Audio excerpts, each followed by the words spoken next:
বন্ধুরা, কল্পনা করুন সেই রাতের কথা। তাপমাত্রা হিমাঙ্কের অনেক নিচে, চারপাশ ঘন বরফে ঢাকা। রাশিয়ার উরাল পর্বতমালার গভীরে 9 জন অভিজ্ঞ অভিযাত্রী তাঁবু গেড়েছেন একটি ঢালে। কিন্তু মাঝরাতে এমন কি ঘটলো যে চরম আতঙ্কে তারা তাঁবু ছিঁড়ে ফেললেন, পরনের গরম কাপড় ফেলে দিলেন এবং খালি পায়ে দৌড়ালেন নিশ্চিত মৃত্যুর দিকে।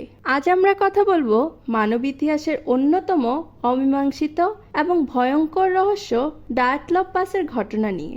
1959 সালের সেই রাতে এই পর্বতশৃঙ্গ, যার স্থানীয় নাম খোলাচ্ছেকল বা ডেথ মাউন্টেন, কিভাবে 9 জন তরুণ অভিযাত্রীর জীবন্ত সমাধি রচনা করেছিল। আমাদের আজকের পর্বে আমরা সেই অভিশপ্ত ট্র্যাজেডির আদ্যপান্ত বিশ্লেষণ করব, যেখানে গল্প, গুজব এবং ভয়ঙ্কর বাস্তবতা মিলেমিশে একাকার। আমরা সত্য মিথ্যাকে জাস্টিফাই করব। এই দলের নেতৃত্বে ছিলেন 20 বছর বয়সী প্রতিভাবান পর্বতারোহী ইগর ডায়াটলব। তাদের দলের প্রত্যেকেই ছিলেন অত্যন্ত প্রশিক্ষিত এবং ঠান্ডা আবহাওয়ার অভিজ্ঞ। তারা বেরিয়েছিলেন এক কঠিন অভিযান সফল করার জন্য, কিন্তু নিয়তির পরিকল্পনা ছিল ভিন্ন।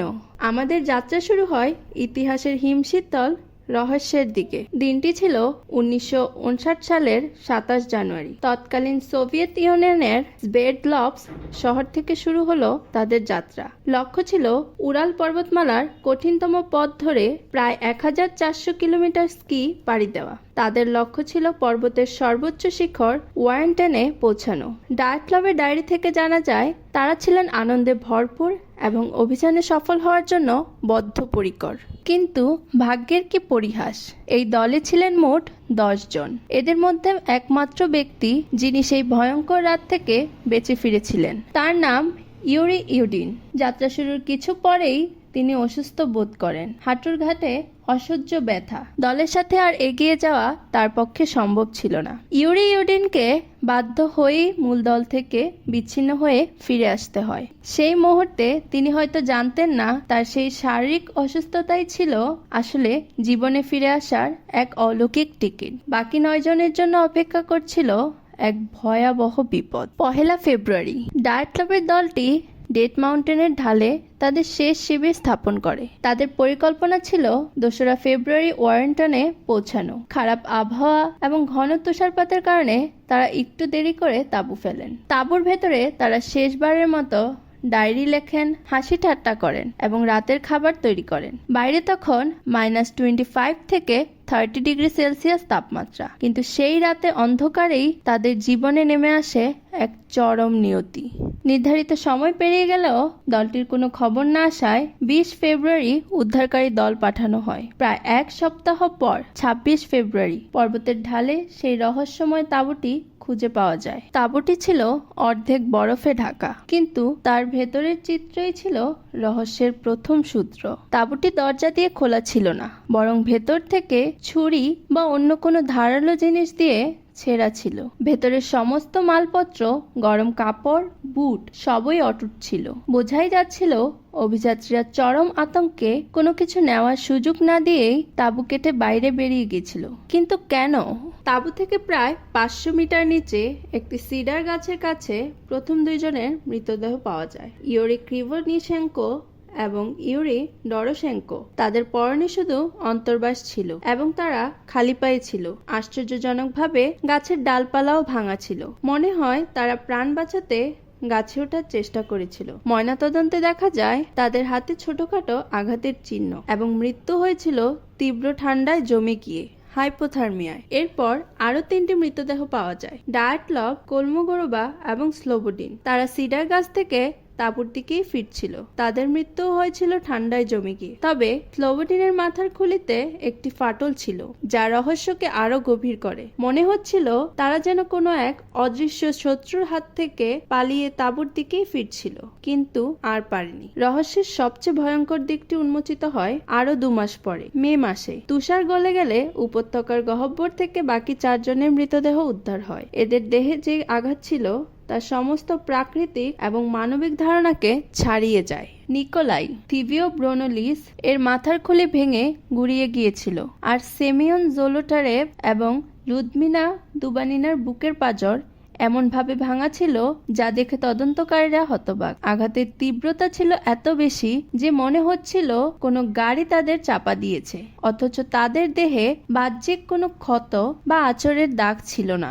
এ ধরনের আঘাত শুধুমাত্র প্রচণ্ড চাপ এবং তীব্র বল প্রয়োগেই সম্ভব। সবচেয়ে ভয়াবহ অবস্থা ছিল লুদমিনা দুবানিনার। তার জিহবা, চোখ এবং ঠোঁটের অংশবিশেষ গায়েব ছিল। এই বিকৃতি কিভাবে হলো তার কোনো ব্যাখ্যা পাওয়া যায়নি। এছাড়া অভিযাত্রীদের কাপড়ে উচ্চ মাত্রার তেজস্ক্রিয়তা বা রেডিয়েশনের চিহ্ন পাওয়া যায়। এই প্রত্যন্ত অঞ্চলে রেডিয়েশন এলো কোথা থেকে? পরিস্থিতি এতটাই জটিল হয়ে যায় যে সোভিয়েত সরকার দ্রুত তদন্ত বন্ধ করে দেয়। অফিসিয়াল রিপোর্টে কারণ হিসেবে লেখা হয় একটি অজানা অপ্রতিরোধ্য শক্তির কারণে মৃত্যু হয়েছে। একটি সাধারণ পর্বতারোহণ দুর্ঘটনায় কেন কেজিবি এসে জড়ালো এবং কেনই বা তদন্ত এভাবে ধামাচাপা দেওয়া হলো?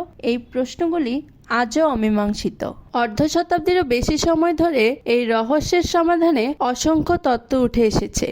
প্রাকৃতিক ব্যাখ্যার সবচেয়ে বাস্তবসম্মত কিছু কারণ নিয়ে আমরা আলোচনা করতে পারি। স্ল্যাব অ্যাভালাঞ্চ 2019 সালে রাশিয়ার সরকারি তদন্তে এই তত্ত্বটিকে প্রধান কারণ হিসেবে ধরা হয় যে ভারী তুষারপাত বা হাওয়ার তীব্রতার কারণে পর্বতের নরম বরফের একটি আস্তর ভেঙে তাঁবুর উপর এসে পড়ে। অভিযাত্রীরা মারাত্মকভাবে আহত না হলেও তাঁবুটি দ্রুত বরফে চাপার ভয়ে সেটি কেটে বাইরে বের হতে বাধ্য হন।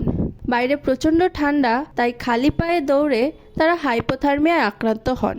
প্যারাডক্সিক্যাল অ্যাড্রেসিং চরম হাইপোথার্মিয়ায় আক্রান্ত হলে শরীর মিথ্যা সংকেত পাঠায়, মনে হয় যেন খুব গরম লাগছে। এই কারণে প্রথম দিকে উদ্ধার হওয়া অভিযাত্রীরা ঠান্ডায় জমে গেলেও তাদের নিজেদের জামাকাপড় খুলে ফেলেছিল। ষড়যন্ত্র এবং রহস্যময় তত্ত্ব, যে দিকগুলো এখনো অমীমাংসিত।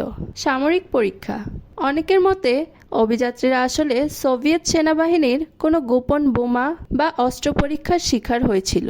এই অস্ত্রগুলি এমন এক শব্দ তরঙ্গ তৈরি করে যা মানুষের মনে চরম আতঙ্ক সৃষ্টি করতে পারে, যা তাদের তাঁবু ছিঁড়ে পালানোর জন্য যথেষ্ট। রেডিয়েশনের উপস্থিতি এই তথ্যটিকে আরও সমর্থন করে।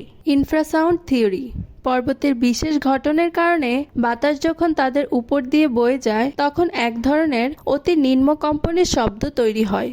এই শব্দ মানুষের মনে অসহনীয় ভয়, অসুস্থতা এবং প্যানিক সৃষ্টি করে, যার ফলে তারা তাঁবু কেটে দৌড়েছিল।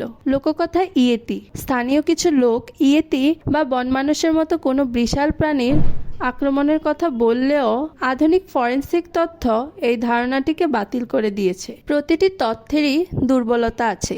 যদি অ্যাভালাঞ্চ হয় তবে কেন মাথার খুলি ও পাঁজরের ভয়াবহ অভ্যন্তরীণ আঘাত? যদি সামরিক পরীক্ষা হয় তবে সোভিয়েত সরকার কেন তা স্বীকার করল না? রহস্যের প্রতিটি দিক যেন একটি কালো গর্ত।